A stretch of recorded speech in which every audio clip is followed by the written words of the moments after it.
Hey, what's up, everybody? Welcome back to the Championship Leadership Podcast. And today I'm excited for our guest. Was put in touch with him through a mutual friend. And Paul Edwards. Paul Edwards is with us today. He is a veteran. He's married. He's got 2 kids. Best-selling author. He's a content ghostwriter, which is very interesting. Faith-based content ghostwriter, and he's coming out with his 3rd version of a book that he has here out in the end of May. Currently, we're at the beginning of March 2020. So looking forward to that. That will be Influencer Networking Secrets. He's also got a podcast with the same name, Influencer Networking Secrets. You can check more out about Paul at thepaulsedwards.com. And if you listen in here to the end, he's also got a few goodies and giveaways, gifts for our listeners as well. And of course, we'll always link all of this to the show notes so that you can find it easily. But thank you so much, Paul, for being here. I really appreciate it. Hey, Nate, it's my pleasure to be here. And thanks so much for having me. Yeah, absolutely. I always love asking this question first, just to kind of start the conversation for us. So Championship Leadership is the name of the podcast. What does that mean to you when you hear it? When you hear championship leadership, what comes to mind? Well, my mind starts going to a few people I know who are championship leaders, really. I guess probably the best example that most people in an American audience would know anyway are some of the legendary NFL quarterbacks of the last 20 years or so. And the best way I've heard it described is they make everybody better. Mm-hmm. They're not just good themselves. You want to be good when you play with them. Yeah. And I love an executive, a political leader, anybody who comes into their position and says, the reason I'm here is to help elevate everybody around me as opposed to just elevating myself. Yeah, I love that. That's, when you say that, because that's so true. Definitely heard that being Ben said. Especially when they're talking, whether it's in sports or really any arena of life, is, man, when you were with them, you just wanted to be better. Whether it was you didn't want to let them down, which is always a big one, right? I think if you're around somebody that you really look up to and that you respect, like a big one is you don't want to let them down because you just respect them and see them in such a light. And then the other piece is just that they raise the level for everyone. So thank you for that. I just love all the answers that we get, because it's I don't know that we've gotten one answer that's been the same as the others, and I'm about 100 into this. So it's always fun to hear that response. Maybe you could tell us a little bit about yourself for the listeners. I gave you a brief intro, but yeah, maybe just tell us a little bit about your background and really how you've gotten to where you are. I know we talked before, you got the insurance background that I have as well. And we're both veterans of our military here in the U.S. And so, yeah, just paint us a picture of where you came from and how that's gotten you to where you are today. Well, I'll try and string it all together based on the content of my book, Nate, because I think that what I'm putting forward, yes, I'm a content ghostwriter, but I became one because of relationships, out of trying to start another line of business through relationships. Having got removed from the insurance industry where it was all relationships and so forth and so on. If you start catching the common word there at every stage of my life. So I come from this not cosmopolitan, but globalized background of an English father and a South African mother, first generation me, born in North America. So I have this cultural background that is, I experienced it when I went and lived in Europe for a little while. The craving there for personal connection and quote unquote hang time is quite a bit stronger for everybody, for most everybody. And I looked back at my American experience and said, Americans just wouldn't spend that much time hanging out and talking. They just don't, or maybe these days I think they do more than they used to, but they didn't used to. Yeah. At the time I left. So anyway, by way of introduction, I had that as a foundational part of my upbringing, was that people and connecting with them and spending time with them was very important. So I was born in Edmonton, Alberta, in Canada. Grew up there for the first 8 years of my life, and then we emigrated to Southern California, where I lived the following 13 years until just after 9/11, and that was when I made the decision to, first of all, to go overseas and live in England for a while. And while I was over there, that was when I decided to suit up and join the U.S. military, which brought me into another very relational environment.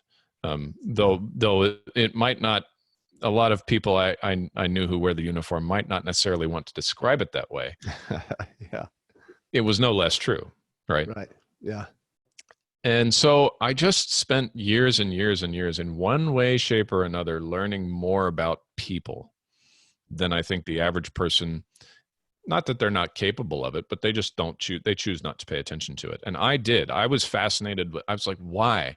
What is motivating that person? Why do they think the way they do? Why is that so different from the way I think? And what's the, where does all this go? And I came out of it. I went and got a degree in communications at Pacific Lutheran University here in Tacoma. And then I tried to go into specifically broadcasting and all that. Everybody's like, oh, you got this radio voice, you should go be on the airwaves. And I'm like, yeah, well, easier said than done. It didn't work out. I had to get work, and I went into the insurance business. And I had no background of the insurance business. I had no knowledge of it, no interest in it. It wasn't one of those things like my dad was an insurance agent. He made great money, so I guess I'll do the same thing, Yeah, right? Some people are like that. Not me. But I went into it, and the nice thing that I quickly discovered was nobody wants to talk about insurance. Yeah.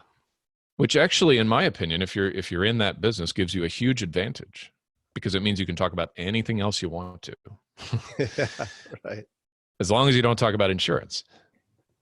So I started talking about marketing and building relationships and and radical generosity and circulating, spreading influence, building connection, pro bono publicity. A lot of these things you'll read about in the book.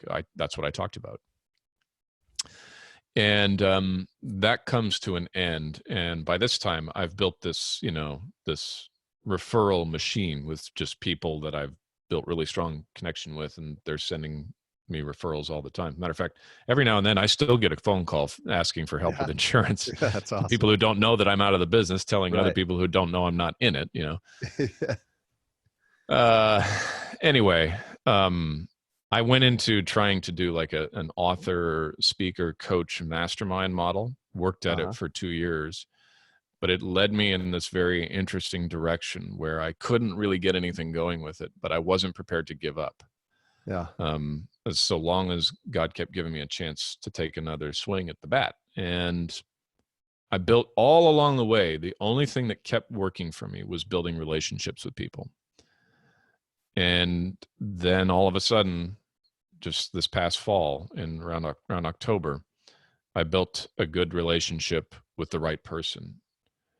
And in literally a matter of 90 days, I had a business. I had clients, I had customers, I had money coming in, doing something that I hadn't really planned on doing. Not as my main profession, but I love doing it. I'm gifted at it. It's what I was created to do. And quite honestly, it enables me to continue this same process of building one relationship after another until you reach that, you get in front of that person where the chemistry is right, the moment is right, and everything changes again. Yeah. I hope I do a good job of explaining that. Yeah, absolutely. So what, maybe talk to us a little bit about who have been some of the championship leaders that have impacted your life. Whether that was a coach, a mentor, someone directly or indirectly, and always less about who it is, but really like, how did they impact you? What was it about them? What were some of the characteristics? Maybe what were some of the things that maybe you've taken and helped to mold who you are as as you talk about relationships? And, I think of, man, that's what I do. That's what the podcast is all about for me, is just connections and relationships and talking to people that I never would otherwise. And through that, I've been impacted by many of them. And so, yeah, maybe you could talk to us, like, who are some championship leaders that have shown up in your life, and what is it about them that has them stick out? Well, I'm very susceptible to words as a writer. I'm very Mm-hmm. profoundly affected by them and very effective with them. And I would say probably I had a mentor in my early 20s. I was living a very rudderless existence following graduating high school. Didn't know what to do with my life. Didn't know I was supposed to do anything with my life. Felt content to chase the neon rainbow, try to become a rock star, and Yeah. all this this happy business they have going on down in Southern California, as you do. Yeah. And I frankly was not even remotely prepared to do that. Didn't know half of what it took. Yeah. But I got this opportunity to live with a man who had made a fortune in sales and sales training and motivational speaking. And he had retired at age 39. Now, the reason this made sense was that he was physically handicapped, and there were physical tasks that he could not perform. Okay. So a lot of people lump this in with a caregiver role. It wasn't. It was assisting. It was assisting somebody whose brain was 10 times more powerful than mine. However, his body simply needed, an extra set of muscles to do basic things around the house. So I wouldn't conflate it with, caring for somebody who's basically checked out or anything like that. Yeah. But of course, that has an influence on you. This guy had and radiated a level of confidence and certainty and understanding of people. And he knew how to talk to them in a way that I had just never seen anybody handle themselves that way. And I lived in the same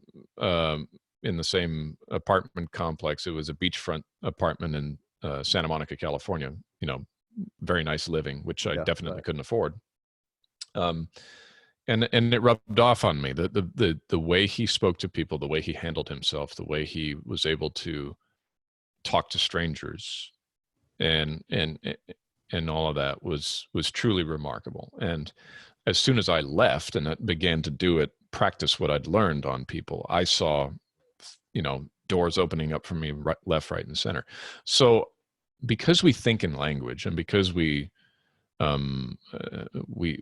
have words to describe our knowledge, our experiences, our emotions, and all that kind of thing, I think that's where it originates. And I think that's where every true championship leader that I come across starts, is vocabulary, words, use of language, the persuasive ability. One of the chapters in my book is called Persuasive in Print, but it's not a chapter strictly about copywriting or selling in print. It's about thinking like a copywriter thinks when you write.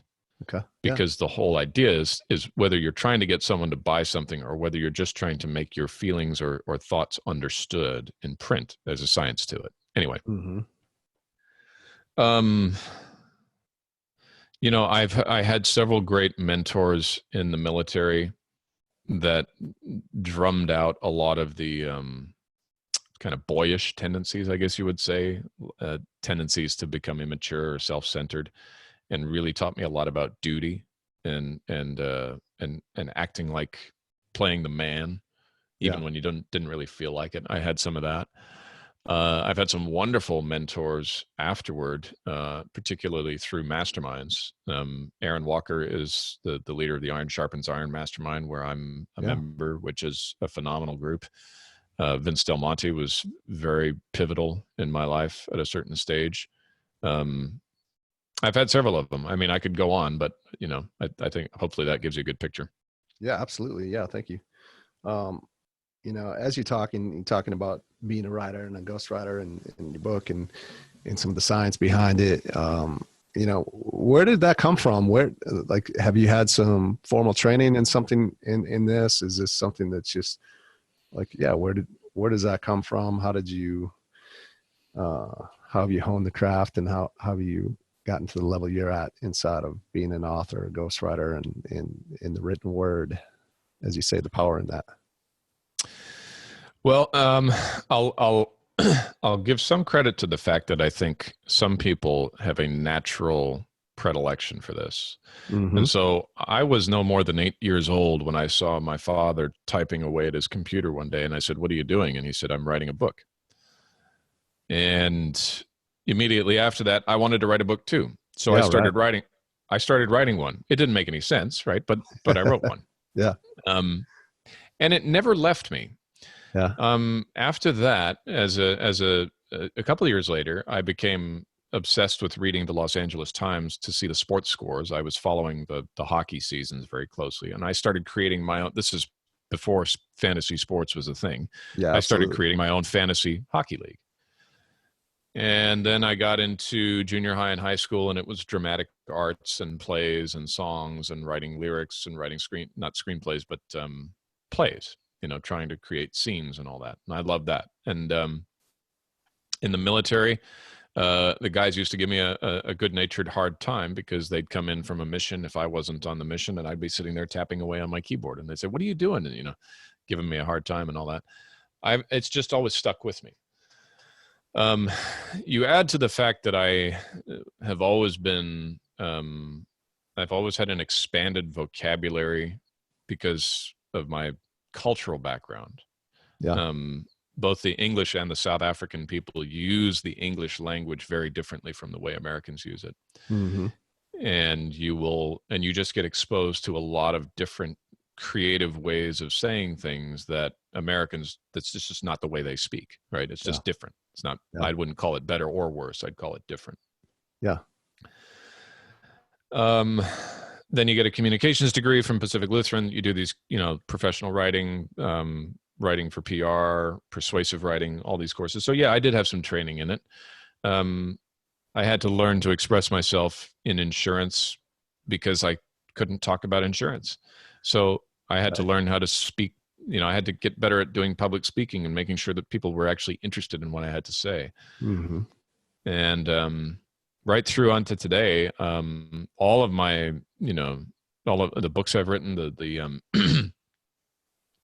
attempts I had made at creating a coaching or mastermind product, all of that is writing. All of that is sitting down and putting it on paper and thinking about, okay, how do I do this effectively in a way it's going to resonate with people? So you could say that that's probably been the training ground / background and education in writing. Yeah. Yeah. No, thank you. Sounds like it started from a very young age, and then you just take it just like you would anything else that you're interested in and continue to build and build on it. So what's a vision for you? I like to talk to, about championship leaders that have an incredible vision, vision for they want to go or an impact that they want to make.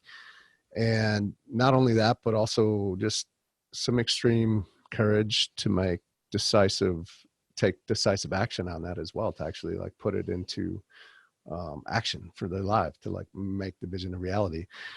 What does that look like for you? Where do you want to go into this near future? Who do you want to impact, or what's the impact you want to make on the path that you're on right now? Well, I have a specific mission. Now, this is, I predicate all this. I don't know the length and breadth of your audience, Nate, so I'll just say that the God of the Judeo-Christian faith plays an extremely pivotal role in my life. Mm-hmm. And so I just want everybody to understand that I believe this vision and mission comes from God, and it's directed towards being a father and an older brother to younger men. So it's very real for me right now. I spend 2 nights of every week in the company of a group of between 8 to 12 younger guys from the church that I go to here. And we are studying materials together, and I listen to them and help them and coach them and share my experiences and all that. And we have some phenomenal friendships developing there. That's a big component of what I'm up to. But, at the same time, I have this ability to find the voice of an influencer or an executive, an entrepreneur, a thought leader, somebody who wants to maintain a steady stream of outbound communication with their audience. I have this, I've always had this ability as a voice mimic, right? And this is one of the ways that it got me into it, was this relationship I have with Aaron Walker. I started writing content for his team at View from the Top. Okay. And one of the reasons I could do it was because I could imitate Aaron's voice. So when I wrote a blog or I wrote an Alexa brief, I could read it back to myself in his voice to see, does this sound like something he would say? And I started getting emails here and there and little bits of information trickling in from people. Number one, they loved the content. Number two, when they found out that it was actually written by Aaron's team, they couldn't believe it, because they said, this sounds exactly like what you would say. Right. And that's the whole, I mean, you can see the testimonial on my website if you want to. That's the whole magic of ghostwriting, is if you know how to capture someone's voice and then reproduce it, not only as a blog, but also as a bunch of tweets and snippets that they can put on memes and proliferate that online. You can craft an email sequence for them. You can write a sales letter. You can do any number of things, and you can put it in their voice so that it sounds like they wrote it. Yeah. Yeah. They buy back a ton of time by doing that. Yeah. Because they know they need to do this. Right. But most of them, I mean, look how busy the average person's life is right now. Yep. Yep. Never mind if you're running an online business and all. So I have this sort of double-edged sword here. And the way I see that going is I'm looking at it very openly right now, if you want the honest truth. I'm not exactly sure where it's going. All I know is wherever it goes, the way forward is always comes back to what I talk about in my book, is building those relationships, cementing and solidifying and putting layer after layer after layer of relational capital with the people who matter most. So that's that. I guess that's my short answer. Yeah, thank you. No, I appreciate it. And yeah, the voice mimicking thing, I guess I had never really heard it put that way, but that is I mean, is there a way that someone can, I would imagine, just like anything, there's a way that you could learn to do that. But at the same time, I feel it seems like it's really is a unique gift that only probably a select few really have. Yeah, I guess, I hadn't really thought about it to mimic them very accurately. I've been able to be around the corner in a room in a house and speak to somebody in the voice of another person and fool them into thinking it was that person. Right. And I know this may sound weird on a podcast, but just imagine you're in one room of your house, somebody you know well is in another room. They can't see you, and you speak in the voice of somebody else that they know really well. And they answer back as though that person was in the room, but they're not, right? So there's a radio talk show host, Phil Hendry, is fantastic at this, right? He's absolutely, I mean, incredible. And the speed at which he can do it is mind-boggling. But I don't think you have to be like dead on accurate impressionist. I think you can still read something back to yourself in the way someone speaks and say, does this sound like something they would say? And you can be close enough, because if you pay attention to people's tonality, their expressions, their mannerisms, the speed, whether or not they sort of vary their intensity and that kind of thing, you're going to know how they speak. And then when you read it, you're going to say to yourself, this sounds kind of dry compared to how they normally speak. Or this is too much. This is over the top. This person wouldn't say this. So it's a matter, I think it's more a matter of listening skills than it is mimicry skills. Yeah. Yeah. What, that's very interesting is, you have that, and then the relationships piece of, you mentioned something early in the beginning that I just wanted to touch on real quick as we do get ready to wrap this up. Like the power in relationships. I know that there was one you had mentioned, I forget exactly what it was about, but there was one relationship that really, paid off, and it went back to the Bible verse, and maybe you could help repeat that for us. And how essentially just, doing as much good as you can, creating as much value for others, really with no hidden agenda, right?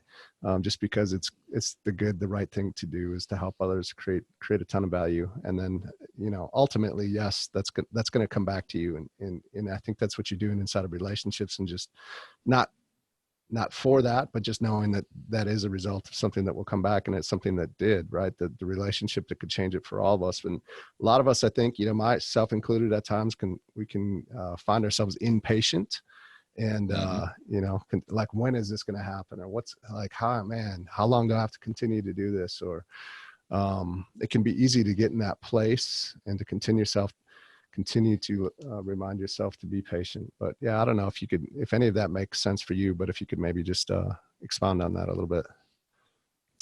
I believe the verse is the 16th chapter of the Gospel of Luke. So it's Luke chapter 16, and I think it's verse 9. And Jesus tells the disciples, I tell you, use worldly wealth to gain friends for yourselves, so that when it's gone, you'll be welcomed into eternal dwellings.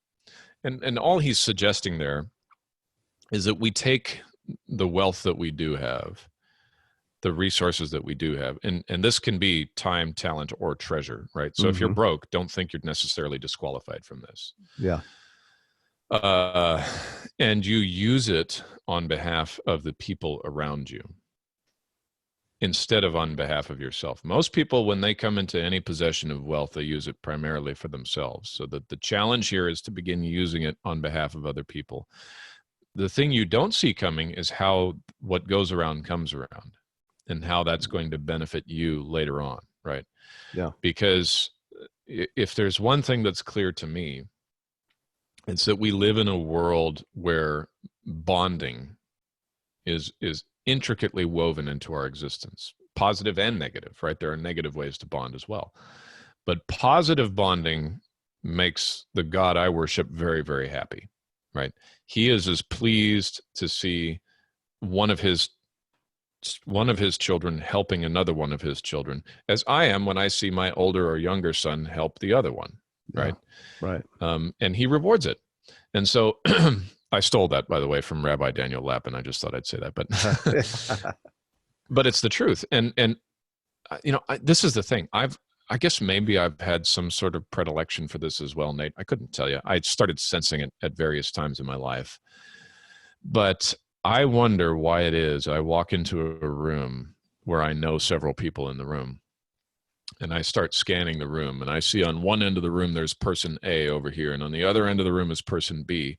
Am I the only person who says these two should meet because they could help each other? Yeah. Wow. I don't know. I might not be the only person. Right.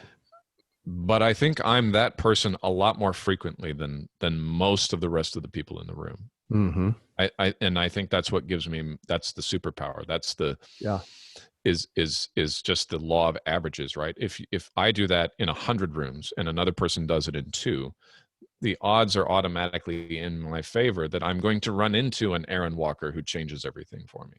To answer your question, that's who it was, right?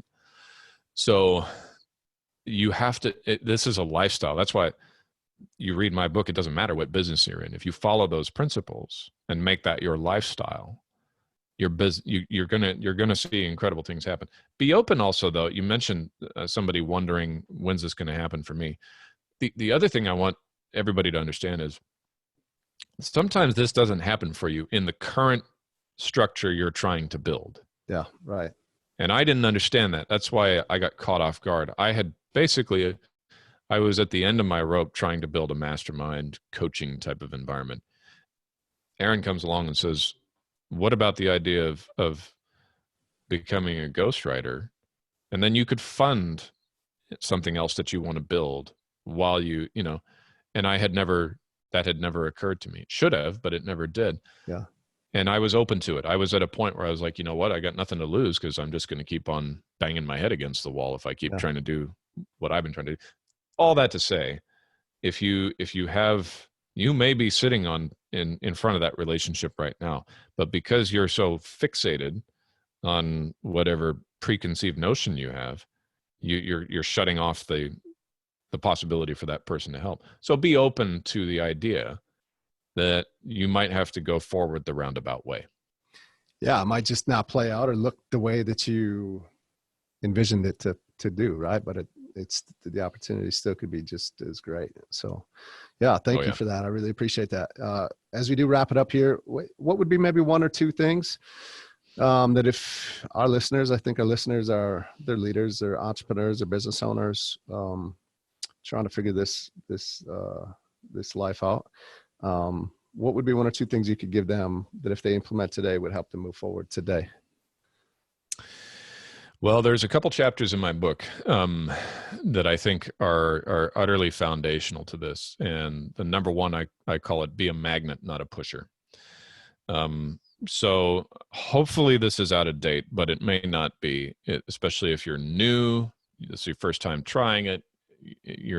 Particularly if you're in a field like insurance where there's a pressure to sell, and yet you can't rush it because number one, people don't understand the product you offer. Number two, they resent being forced to buy it. And so you can't go at it that way. You have to trust that the process is going to work out.